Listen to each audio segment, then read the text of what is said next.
بسم اللہ الرحمن الرحیم۔ دماغی دوروں یا مرگی کے بارے میں ہمارے پاس بہت سے مریض آتے ہیں جو پوچھتے ہیں کہ جی ڈاکٹر صاحب یہ کیوں ہو گئے ہیں، کیا مسئلہ ہے، کیوں ٹھیک نہیں یہ ہوتے، یعنی اگر دوائی دیں اور کچھ عرصہ اس کا علاج کریں تو یہ ختم ہو جانے چاہیے، لیکن لگاتار دوائی کیوں دینا پڑتی ہے۔ تو یہ بڑا ضروری ہے کہ اس کے بارے میں ہمیں کچھ باتیں یاد رکھنی چاہیے۔ کئی لوگ تو اتنی دیر سے آتے ہیں، اب ایک مریض ہے 6 سال سے دورے پڑ رہے ہیں اور وہ آئے ہیں اس کے بعد، کیوں جی؟ وہ جی ہم دم درود کراتے رہے، وہ کچھ عرصہ ٹھیک ہو جاتے تھے پھر ہو جاتے تھے، تو وہ انہوں نے کہا جی یہ سایہ ہے یا جادو ہے یا کوئی اس طرح کی باتیں۔ حالانکہ یہ اللہ رحم کرے، کسی کو بھی کوئی مسئلہ ہو سکتا ہے، لیکن زیادہ تر جو دماغی دورے ہیں وہ ان کا علاج ضروری ہوتا ہے، علاج کرانا بہت ضروری ہے اور باقاعدہ دوائی کھانا بہت ضروری ہے۔ کچھ باتیں ہیں جو ہمیشہ ہمیں یاد رکھنی چاہیے مریضوں کو، وہ یہ کہ جی ایک تو دماغی دورے ایک بیماری ہے باقاعدہ جس کو ایپیلیپسی کہا جاتا ہے یا آج کل سیزرز کہا جاتا ہے، اور یہ ضروری ہے کہ اس کا باقاعدہ علاج ہو۔ یہ کوئی جن بھوت یا کوئی جادو ٹونا یہ وہ کوئی مسئلہ نہیں ہوتا، بلکہ یہ ایک بیماری ہے جو انسان کے دماغ میں جو الیکٹریکل ایکٹیویٹی ہوتی ہے نا، ہم جو بھی کام کرتے ہیں بولتے بات یہ وہ تھوڑا چھوٹے چھوٹے جو نا الیکٹریکل ایکٹیویٹی ہوتی ہے دماغ میں، جس سے وہ پھر ہمارے جو دماغی نیورونز ہیں جو خلیے ہیں وہ کام کرتے ہیں، آگے وہ پیغام پہنچاتے ہیں۔ یہ تو کئی دفعہ تو ترتیب میں جو ہوتا ہے، لیکن کئی دفعہ ان میں بے ترتیبی آ جاتی ہے اور وہ جہاں مطلب آہستہ آہستہ آہستہ آہستہ آہستہ وہ ترتیب کے ساتھ نکلنے ہوتے ہیں، الیکٹریکل ایکٹیویٹی چلنی ہوتی ہے، وہ ایک دم طوفان آ جاتا ہے، جیسے آہستہ آہستہ ایک ہوا چلتی ہے، ایک کئی دفعہ آندھی آ جاتی ہے، تو وہ پھر سارے دماغ میں پھیل کے جو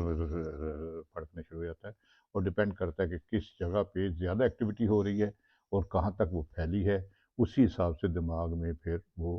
اثرات ہوتے ہیں جب پھڑکتا ہے دماغ۔ تو یہ ایک ضروری ہے کہ سمجھیں اس کی، اور اس کی کوئی زیادہ تر 95% لوگوں میں کوئی وجہ نہیں ہوتی، بغیر وجہ کے یہ جو نا وہ ہو جاتا ہے جو اس میں، لیکن کچھ میں 5 سے 10% میں کہتے ہیں کہ کوئی وجہ ہوتی ہے۔ اب اس میں کیا ہوتا ہے کہ جی، اور یہ بچوں میں زیادہ ہوتی ہے، شروع سے بچپن سے ہی ہوتی ہے، لیکن بڑوں میں بھی شروع ہو سکتی ہے، لیکن وہ اگر بڑے جا ہو کے مطلب جیسے نوجوان ہیں جو بڑھاپے میں کئی دفعہ ہو تو پھر وہ ایک خطرناک علامت ہوتی ہے کہ ممکن ہے کہ اس میں دماغ میں کوئی پرابلم شروع ہو گیا ہوا ہے جس وجہ سے وہ دورے پڑنے شروع ہو گئے ہیں۔ تو بچپن میں جو یہ اکثر یہ شروع ہوتی ہے، اور کئی دفعہ یہ دورے بخار کی وجہ سے ہوتے ہیں جس کو کہتے ہیں فیبرائل فٹس، تو وہ پھر جو اس کا علاج ضروری ہے کہ بخار نہ ہو بچے کو، اس کی پرہیز کریں اور اس کو بخار سے بچائیں، اور اگر بخار ہو تو فوراً اس کی دوائی دیں۔ تو یہ پھر اس چیز کو خیال رکھو۔ کئی دفعہ کیلشیم کی کمی سے ہو جاتا ہے بچے، اگر وہ وٹامن ڈی کی کمی سے ہو جاتا ہے، وٹامن 6 B12، اور جو منرلس ہوتے ہیں، الیکٹرولائٹس ہوتے ہیں انسان کے اندر، ان کی جو عدم توازن سے یہ ہو سکتا ہے۔ تو یہ ساری چیزوں کا خیال رکھنا چاہیے۔ کئی دفعہ پھر جو وجوہات ہوتی ہیں جن میں یہ تو ہے نا جو وجہ ہی نہیں ہے، پتہ ہی نہیں چلتا یا کیا ہے، کئی دفعہ پھر یہ ہے کہ یہ دماغی چوٹ ہو سکتی ہے کہ جی بچپن میں کوئی چوٹ لگ گئی، جھٹکا لگ گیا، کوئی کنکشن ہوگی جس کو کہتے ہیں، یا کوئی خدا نخواستہ پھر دماغی بخار ہو گیا، دماغی جو کوئی دماغ میں ابنارملٹی انوملی ہے کوئی، مطلب کہ صحیح دماغ کے حصے جو صحیح نہیں بنے کنجینٹلی، کئی دفعہ بھی جینیٹیکلی پرابلمس ہوتے ہیں، جینس میں مسئلہ ہوتا ہے جس وجہ سے یہ ساری چیزیں آ جاتی ہیں۔ تو یہ تھوڑا سا خیال رکھنا چاہیے ان چیزوں کا کہ یہ کیوں ہوتی ہیں اور ان کا کیا حل ہونا چاہیے۔ اس کے علاوہ پھر کئی دفعہ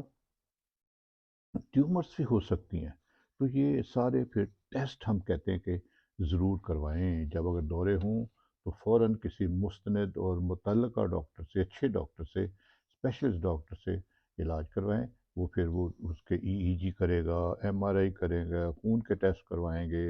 جو وہ پھر کروانے چاہیے تاکہ پتہ چلے کہ کس وجہ سے، اگر کوئی وجہ ہے اس وجہ کو دور کرنا چاہیے، پلس پھر دوائیاں جو ہے نا وہ باقاعدہ دینی چاہیے۔ اکثر لوگ کہتے ہیں لو جی دوائیوں پہ لگ گیا، دوائی کھانی پڑے گی، یہ نہیں سوچنا چاہیے، کیونکہ کچھ اب دیکھیں شوگر ہے، شوگر کیوں ہوتی ہے؟ انسان کے جسم میں انسولین کی کمی ہوتی ہے، وہ پھر دوائی لینی پڑتی ہے جو انسولین کی کمی کو پورا کرتی ہے، اور اس کی وجہ سے جو شوگر بڑھتی ہے اس کو نارمل پہ رکھتی ہے، اگر نہیں لیں گے تو پرابلم شروع ہو جائیں گے۔ اسی طرح بلڈ پریشر کی دوائی ہے، کہ بلڈ پریشر کی اگر زیادہ ہونے لگتا ہے تو اس کی باقاعدہ دوائی لینے پڑے. پھر ہم نہیں کہتے کہ ہم لگ جائیں گے دوائیوں پہ. تو یہ ضروری ہے کہ اس کی باقاعدہ دوائی لی جائے اور پوری ڈوز میں لی جائے. اور کئی دفعہ دوائیاں بدلنی پڑتی ہیں بار بار دیکھ کے کہ تو وہ ایک ڈاکٹر کے ساتھ کے انڈر ٹریٹمنٹ رہیں. اگر وہ دوائی بدلتے ہیں، کوئی ڈوز بڑھاتے ہیں، کم کرتے ہیں، کچھ ساتھ نئی دوائی ایڈ کرتے ہیں، تو وہ ضروری ہے کہ وہ اس کو جاری رکھیں اور ان کی ہدایت کے مطابق چلیں اور باقاعدہ اپنی زندگی میں باقاعدگی لائیں. صحیح ٹائم پہ کھانا، صحیح ٹائم پہ سونا، صحیح ٹائم پہ میڈیسن، صحیح ٹائم پہ جاگنا اور ایک ترتیب وار زندگی ہو. بے ترتیبی زندگی نہیں کہ راتوں کو جاگ رہے ہیں یا دن کو سو رہے ہیں اور جو یا کوئی اور موبائل وغیرہ یا ٹی وی وغیرہ زیادہ نہیں دیکھنا چاہیے کیونکہ جتنی آنکھوں میں چمک جائے گی اتنا ہی مسئلہ خراب ہوگا. اسی طرح پھر دوائی باقاعدہ کھانی چاہیے، ایک ٹائم مقرر کریں کیونکہ جو دوائیاں زیادہ تر جو 12 گھنٹے اثر رہتا ہے. آپ 8ویں صبح 8ویں شام یا 7ویں صبح 7ویں شام کھائیں گے، ڈاکٹر نے لکھا ہوا ہے، اور اگر آپ نہیں کھاتے 7 بجے کھا لی، 10 بجے کھا لی، 12 بجے کھا لی، وہ پھر بے ترتیب سے وہ دوائی کا گیپ بڑھے گا اور وہ دورہ ہو سکتا ہے اس میں. یا نہ کھائی کبھی کہ جی اب ٹھیک ہے، کئی ہے ایسے مریض آتے ہیں وہ جی اب ٹھیک ہے پھر کوئی بات نہیں، کبھی کھا لی کبھی نہ. نہیں، وہ نہیں ہونا چاہیے. باقاعدہ خون کا لیول، دوائی کا لیول، اگر دورے کا لیول یہ ہے تو دوائی کا لیول ہم نے یہاں رکھنا ہوتا ہے. تو دوائی کا لیول اس کا اپ ہو دورے کے لیول سے، تو وہ ضروری ہے کہ باقاعدہ لیں اور پوری ڈوز لیں. اور اگر پھر کبھی ناغہ ہو، کبھی بھول جائیں دوائی کھانا، 8 بجے نہیں کھائی، 10 بجے یاد آئے تو فوراً کھا لیں، 10 بجے کھا لیں اور اگلی ڈوز اپنے صحیح ٹائم پہ لیں اور پوری وہ جو لیں اس میں وہ کوئی اس میں آگے پیچھے نہیں کرنا چاہیے. اسی طرح پھر جو ہیں کہ جی اگر دورے کنٹرول ہو جاتے ہیں، کئی دفعہ کنٹرول ہو جاتے ہیں تو پھر غفلت ہونے لگتی ہے، وہ نہیں ہونی چاہیے. تو وہ باقاعدہ دوائی جاری رکھیں، اس کو صحیح ٹائم پہ لیں. کئی دفعہ اب روزے آ رہے ہیں تو لوگ کہتے ہیں کہ روزے رکھ لیں، جبکہ میں تو مشورہ زیادہ تر دیتا ہوں کہ روزے نہ رکھیں کیونکہ روزے کا دیکھیں نا 16 گھنٹے کا روزہ ہو جاتا ہے، 14 15 گھنٹے کا ہوتا ہے. دوائی نہیں 12 گھنٹے اثر کرنا ہے. اب جو وہ 4 5 گھنٹے ہے وہ خدا نخواستہ خطرہ ہوتا ہے کہ دورہ نہ پڑ جائے. تو یہ ایک بہت ضروری ہے کہ اس میں خیال رکھیں کہ نہ رکھیں. اللہ تعالیٰ معاف کرنے والا، کسی اور کو رکھوا دیں، کوئی اور جو اس کا صدقہ جو بھی ہے وہ کر لیں. ٹھیک ہے نا جی. تو پھر کبھی جب ٹھیک ہو جائے تو رکھ لیں. اب اس کا دورانیہ لوگ پوچھیں کہ کتنا عرصہ کھانی پڑتی ہے. عام طور پر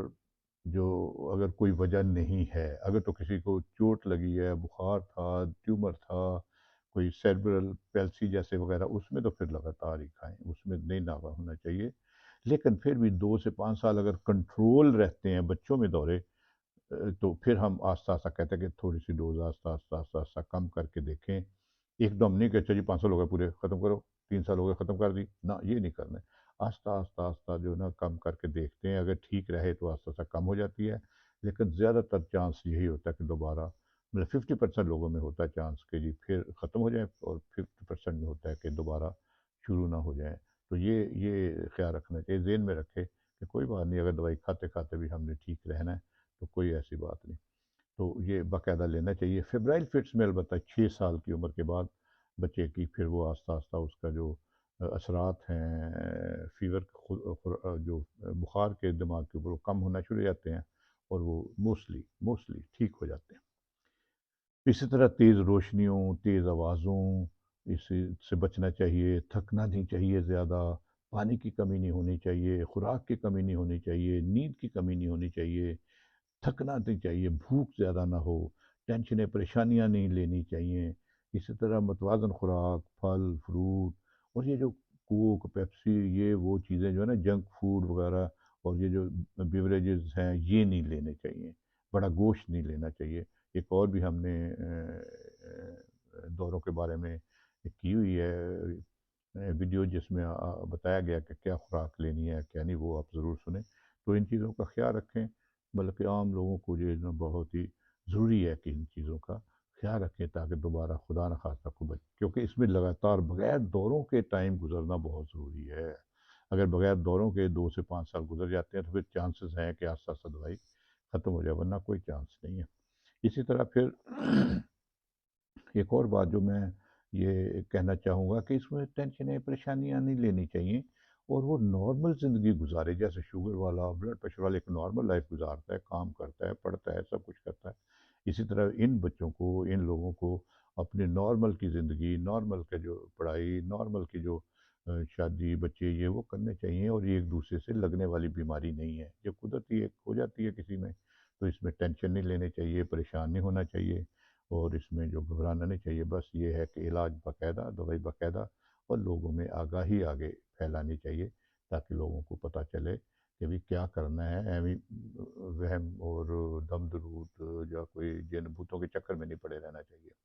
اب خدا نخواستہ ایک اور بات کہ اگر خدا نخواستہ دورہ ہو جاتا ہے پھر بھی، تو پھر یہ دیکھیں کہ کس وجہ سے ہوا ہے، آیا دوائی کم تھی، دوائی کی خوراک چھوڑ دی، یا دوائی کوئی ایسی چیز ہے کہ آپ نے وہ نہیں کھائی، کوئی کم ڈوز لے لی، یا دوائی میں ناغہ ہو گیا، تو یہ ایک ضرور دیکھیں۔ اور پھر مریض جو اگر دورہ پڑتا ہے تو اس کو سنبھالنا بڑا ضروری ہے، کہ کئی دفعہ اس میں ہوتا کیا کہ منہ سے جو جھاگ نکلتی ہے، لعاب جو ہوتا ہے، خطرہ ہوتا ہے کہ وہ سانس والی نالی میں جا کے نالی کو بند نہ کر دے، چوک نہ کر دے، اور اکثر جب مریض کہیں گر کے اس کو چوٹ نہ لگ جائے، پانی میں نہ گر جائے، کہیں کوئی اس کو تیز چیز پہ نہ گرے جس سے سر کو جو چوٹ لگے یا اس کا دم گھٹ جائے، تو یہ چیزوں کا خیال رکھنا، اس کو منہ میں کپڑا نہ دیں، اس کو جو ہے نا زیادہ زور سے پکڑے نہ کہ نہیں ہلنے دینا، نہ اس کو تھوڑا سا سپورٹ کریں تاکہ اس کا کوئی جوڑ وغیرہ نہ نکل جائے، اور اس کو پھر جب دورہ ہوتا ہے تو سائڈ پہ لٹا دیں تاکہ اس کا تھوک بالکل باہر نکل جائے، اس کے منہ میں کپڑا یا پانی فوراً نہیں دینا چاہیے۔ تو یہ چیزیں کا خیال رکھیں، پھر اللہ بہتر کرنے والا ہے۔